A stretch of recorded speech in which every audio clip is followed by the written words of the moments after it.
Wonderful to be having a chat about Manchester and Salford Film Society as we approach the 90th anniversary this weekend, because it's going to be Sunday the 15th of November 2020, and thoughts back to that date in 1930. Fantastic record. I'm Carol. I've been involved with the Society since the 80s. But Marjorie is our amazing president, who has been involved with the Society for much longer than I have. And I think it's really appropriate that Marjorie gives us some of her thoughts on this very special film society at this very special time, because she's been such an inspiration to us all. And I think she's probably done nearly every job in the society, except I'm not sure that she's done any projection of films, but she's put in so much to the society. And I think in a way this is a bit like a little bit of a tribute, but also for Marjorie to spill the beans and give us the lowdown on the society in the past. So we're going to have a conversation, but I'd like to just start by asking Marjorie how she first got involved in the society, what she thought about it, and when. Well, I joined the Film Society when I was 17 in 1939, and it was because I'd met Tom Ainsworth at a party, and he seemed to like me and invited me to go to the pictures with him. So we went to the Apollo to see an ordinary musical of some sort. And while he was there, he said he was a member of a film society. And I said, "What's a film society?" Because I had no idea. And he said, "Oh, they show films from all over the world. Would you like to join?" So I said yes, and joined. And I've never looked back since then. I've been a member since 1939 up to the present day, apart from 2 years during the war when I was in South Wales at an RAF station. But it was still going on in my absence. So when I came back to Manchester, I rejoined. And then Tom rejoined when he was demobbed in 1945. So I've been in all that time. I'm 99 in January, so I'm just 9 years old in the Film Society. Is that all? So, Marjorie, I think that makes it's 81 years, isn't it, of volunteering? And I think, I mean, most people think if they've given 40 years to something, it's a lifetime's effort. You've given almost 2 lifetimes in a sense. What did you think about the films that you first saw at the Film Society? Were they quite different? Amazed. I didn't know other countries apart from Hollywood and Britain made films. So when I saw that I could see films from different parts of the world, and it just opened everything up. And subtitles were amazing. And I realized I could see films from all over the world. And when you're a teenager, it just blows you away because it broadens your horizon. I'd like to just ask about some of the things that you've done for the society in the past. More or less everything, from helping with the booking, hosting committee meetings at home, catering. I've done quite a lot of catering. I didn't do any projecting for the society, but I could use a projector. I used it at school when I was a teacher. I've had all sorts of funny jobs, like when Platt Chapel was set on fire, and I had to go down and clean all the seats. I've done catering when we showed, "Carol, you've disappeared. Carol?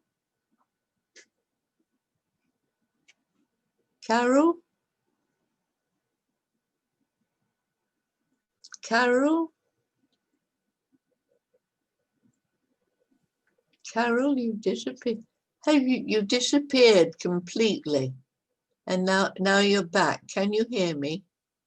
Am I back now?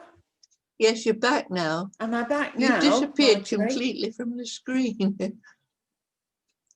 Okay. I'm sorry. I think it must be a blip in the internet. Right. I was just going to ask you, Marjorie, about all the different things you've done Right. society, because I know at the moment we've been showing at the Little Theatre, which is a purpose-built theatre auditorium, but I mean there were days when some of the venues needed seats putting out and organising and Oh yes, all the things you've been involved with. I'll leave it to you. Right. Well, I've already said some of the things I've had to do. When we had special days, we used to show 3 films in one day on a Saturday, and the trilogies, the Gorky trilogy, the Arpul trilogy, the Polish trilogy, and we always had appropriate food in the interval. So I've been a maker of Polish food.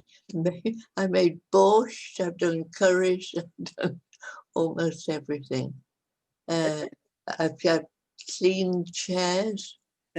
I've helped. At one point I was the treasurer, and I've always been in the background at home when Tom was writing program notes and things like that and getting involved there. What else do you want? And I mean, now you're still a very active president, in that we normally have meetings at your flat, don't we? Committee meetings, and oh yes, you're at the Little Theatre. Yes.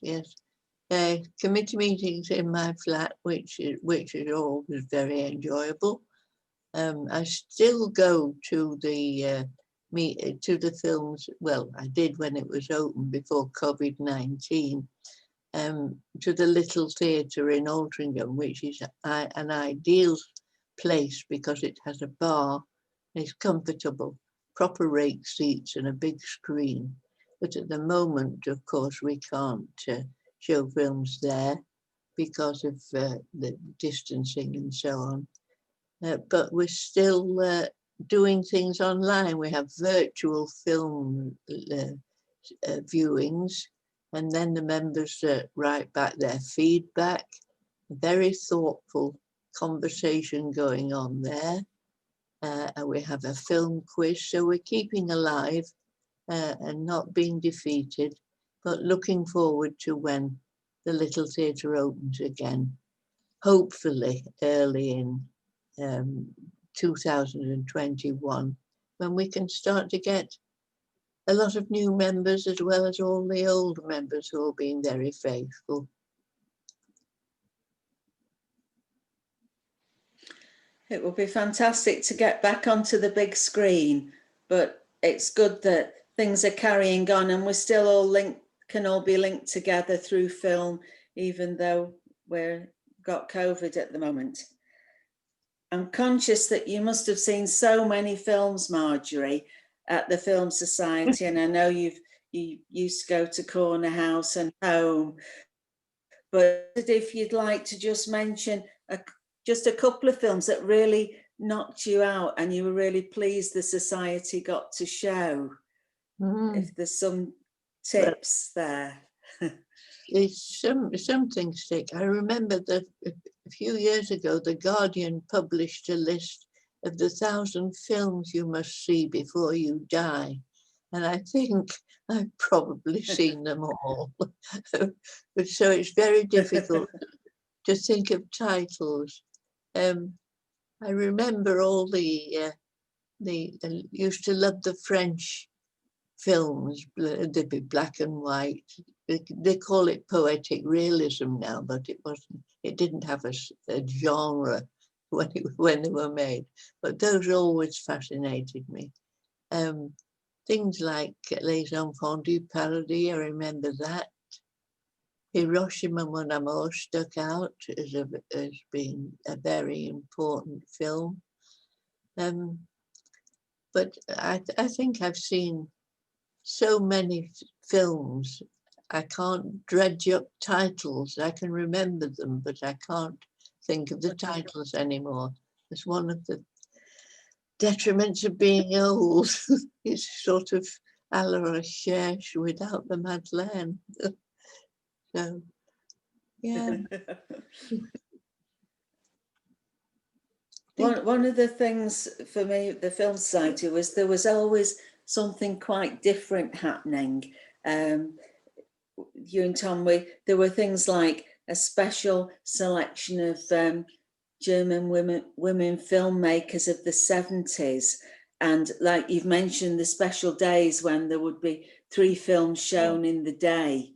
And also, you know, things like going to Granada studios and having backstage tours and looking at World in Action at Granada, all the different things that were on. Do you have particular memories? I think you have some that date back well into the past, of special things that happened and special people who turned up at the society.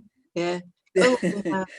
Oh, we made great friends with the people at Granada when it first started, and in fact they wanted to start a staff film society of their own, and they didn't have any projectors, so we used to take our 60mm projectors down to Granada and show films for them.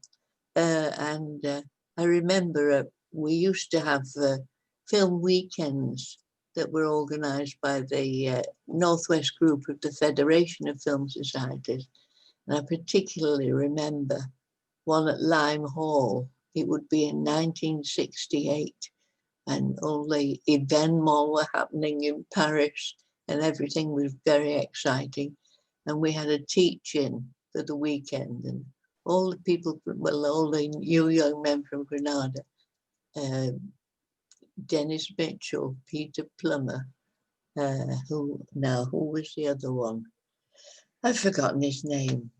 He had he was the one who had a sort of notorious interview with the punk rockers, which has been shown endlessly. Bill Grundy, that was his name. And we had a tremendous Bill week. Grundy, yes. Yeah, Bill Grundy, yes. So it was a discussion really about the new sort of film critiques that were coming out of France with the Cahiers du Cinema, when everybody was lauding second feature directors and so on. So it was a wonderful weekend, and one of the highlights of my life, actually. There have been other weekends that have been very notable. I remember several at Burton Manor. We had Dilys Powell, the film critic of The Observer. We had Lottie Reiniger, who demonstrated her techniques with animated silhouettes. And in fact, she gave me one of her fairies that she did in front of our eyes.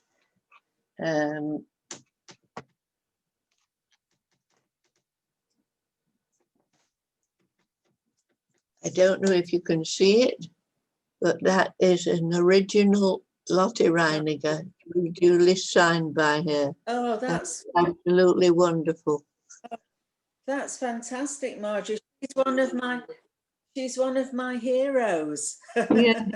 Yes, I got some of her DVDs. Yeah, she was absolutely great. But I've had to see so many other. At Lime Hall, another weekend we had Paul Rother, who was a very great character, and it was very enjoyable. I can't think. We've had John Hallis of Hallis and Batchelor, who did some tremendous animated films, and he came to us when we were at Platt Chapel with his collection of films. Then he came back to my house for supper. That was very nice. I remember he did the Animal Farm, didn't he? Yeah. Animation. And I remember that weekend also the people came from the Cosgrove studios in the afternoon, and they brought the animated puppets from Wind in the Willows and gave us a talk and explained the techniques. An absolutely fantastic day. Yeah. And that's what I mean about always something different and surprising. That's right. Always something interesting going on. And I know you talked about helping Granada, but I know with Tom, you were involved in helping a lot of film societies set up in the area. You were really the go-to couple for help if anybody wanted to start a film society. And, you know, you were both always so willing to just go off anywhere and help people who wanted to show films. So I remember. do you remember particular society? Yes, I remember Saddleworth Society. I don't know whether it's still going there, but once we helped them and showed them how to get started, we always used to go across the moors to Saddleworth to see the films. And another one was Glossop. I remember Glossop Film Society. Tom helped them out. And until they got on their feet, we used to go to Glossop Film Society too.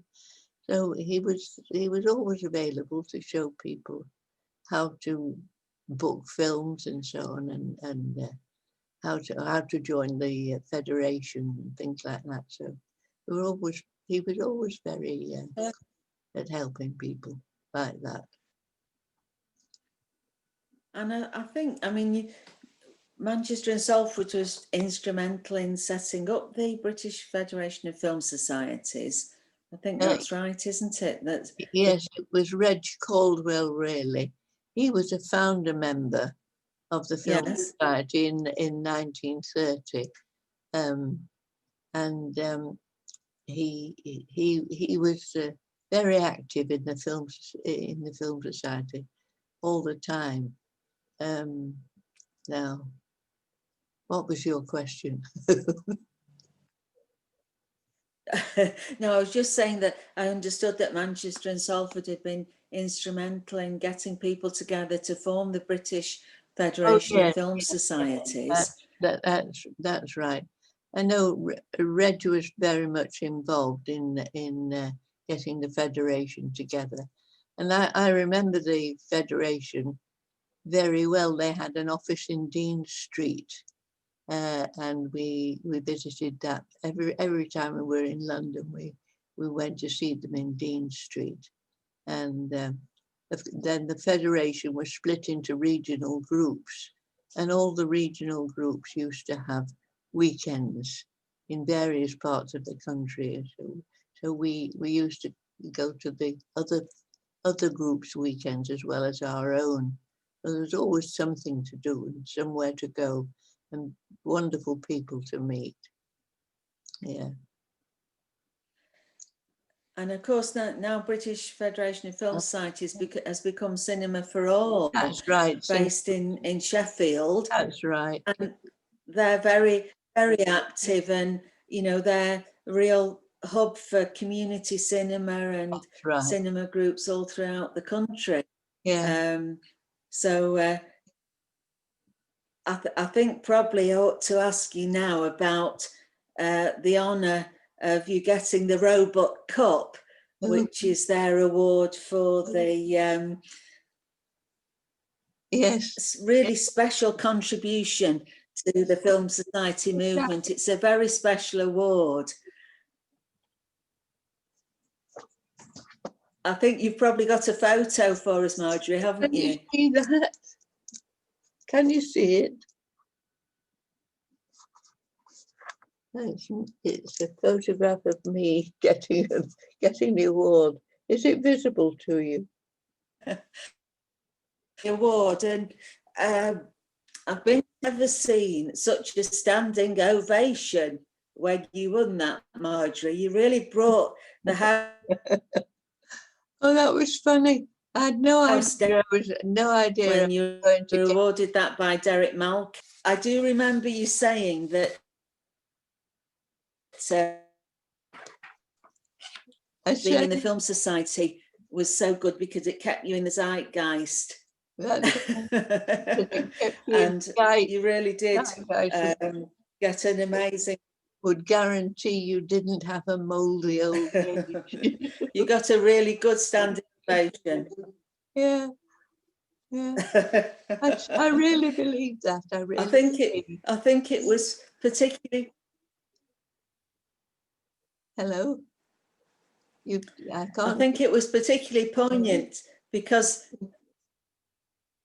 am I still online? Yes. I think it was particularly poignant because I know Tom was awarded the same award in 1974 by Tony Curtis, and I think you can. Oh, You've got the evidence too.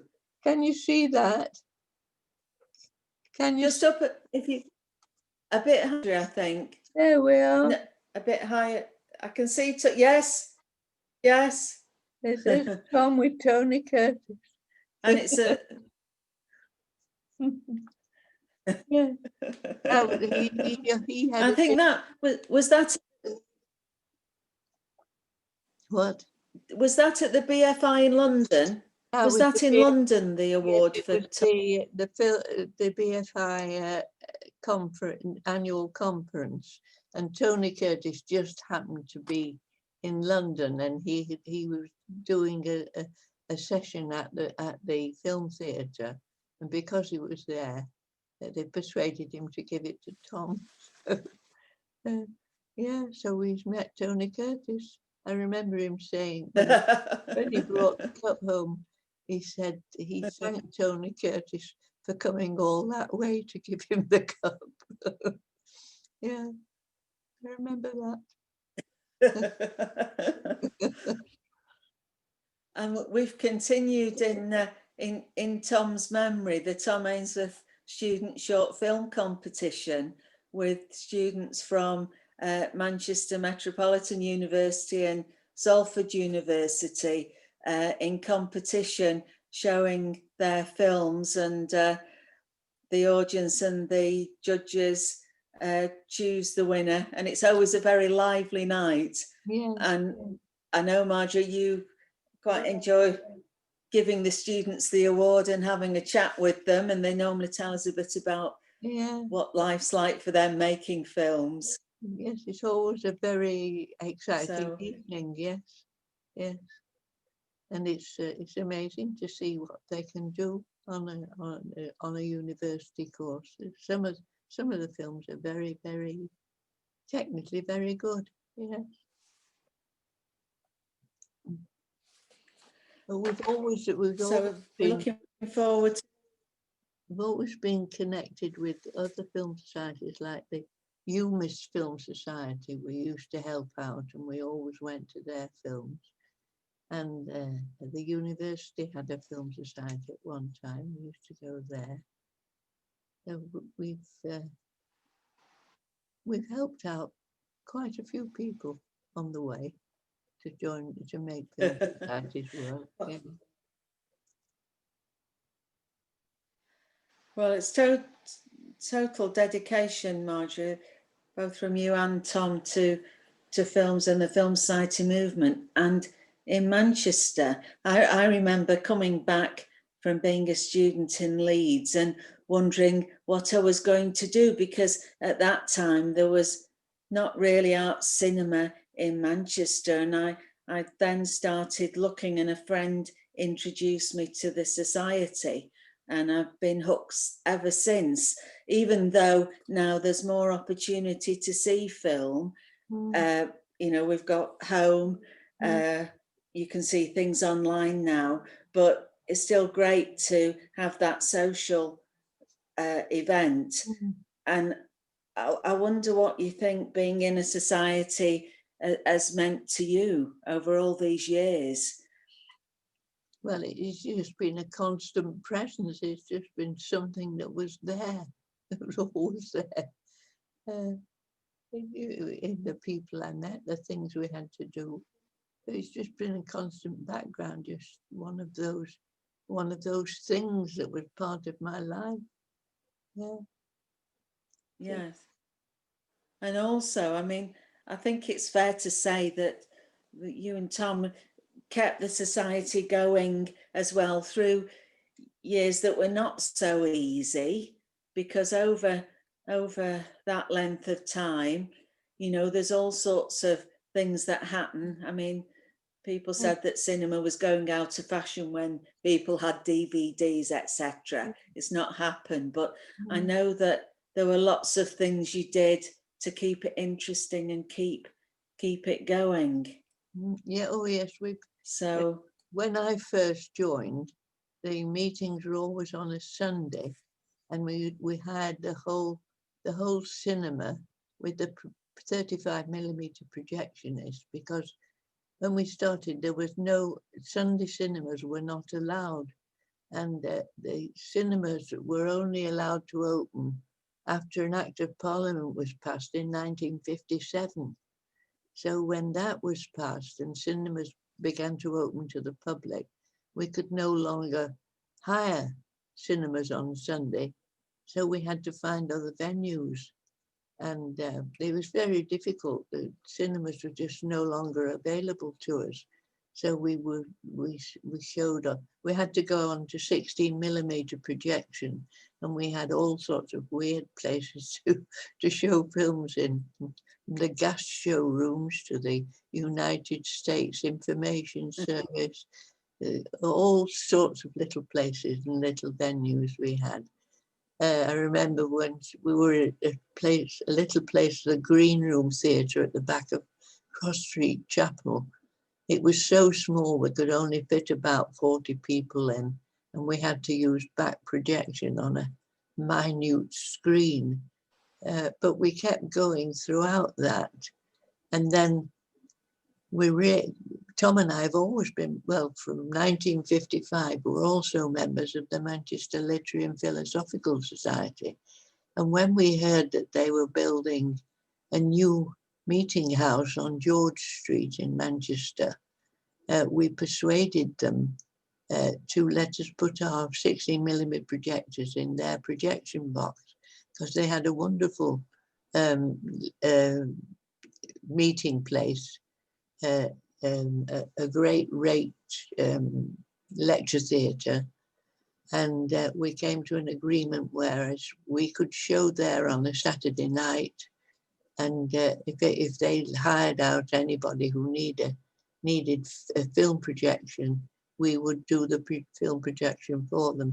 Now that worked very well for 18 years until cracks started to happen in the fabric of the building, because they'd used something called high luminous cement, which was all the rage in the 50s.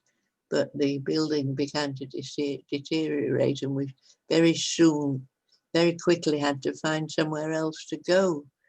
Now, Tom had also been a member of the Manchester Amateur Photographic Society, and they had to move from their place in Lower Mosley Street, and they bought Platt Chapel. So we asked if we could have Platt Chapel as a venue, which was a bit wearing because the pews were still there. It needed redecorating. There was no heating. There was no toilet. And all the committee helped out with the decorating, and Tom lent the Photographic Society the money to install some central heating. He got it back after some years. And I remember we very quickly installed a loo in a sort of outhouse, which was very primitive, but we managed. It was the lack of heating that was the worst thing. And because it had a pointy ceiling, the acoustics were terrible. And we could, if it was a British speaking film, an English speaking film, it was totally distorted. So until they put in a false ceiling, we only showed films with subtitles where the sound didn't matter quite so much. But we were there for quite a long time. But it was difficult. Membership began to dwindle, I think because nobody wanted to sit on a hard plastic chair on a Saturday evening in a church hall.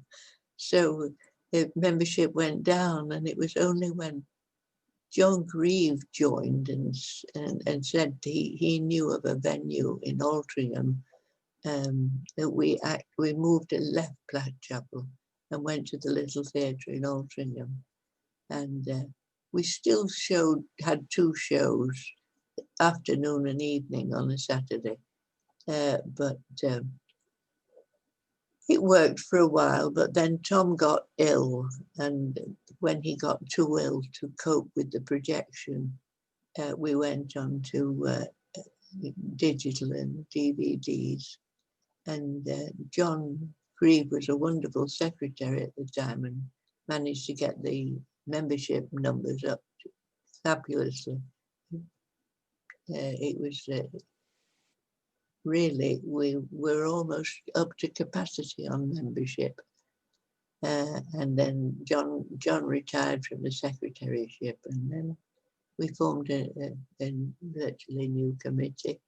It was, and it's been a very good, perfect venue.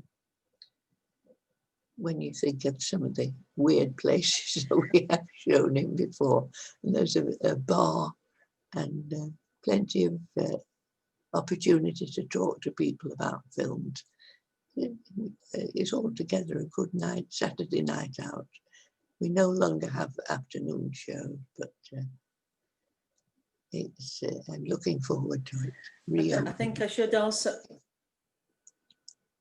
I think I should also mention, Marjorie, that you and Tom saved our bacon because you bought a projector so that we could show on DVD at the little theatre, because it was not that easy to do the projection. So we moved on to that format, but without your contribution then, that really did save our bacon.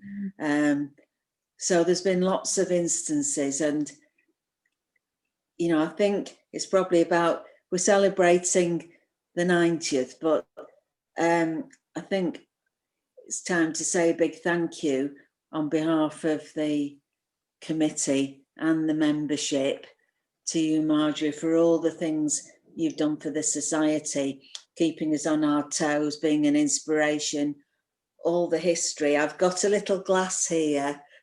I'm going to give a toast to you to celebrate. I know we'll be celebrating on Sunday night, 90, but this is for you and all you've done. So thank you. And I'd like to add a personal note because, cheers. I'd like to add a personal note because, as I say, I came back from Leeds and I was looking where I was going to see film, and the Film Society was just fantastic, and the programme just opened my eyes to what was there. It's a sort of film education, and it was just fantastic to be able to come and see things I wouldn't be able to see or I didn't even know about. Right. So it's made a big difference to me. So thank you, Marjorie. I'm just going to have a little sip. Right. Well, thank you. And I think perhaps we ought to end by, I know we both want to thank the library and Lynette for putting this event together. Yeah. And thank you also to our wonderful committee, who are all volunteers, and they volunteer their time and effort into providing a unique experience, really.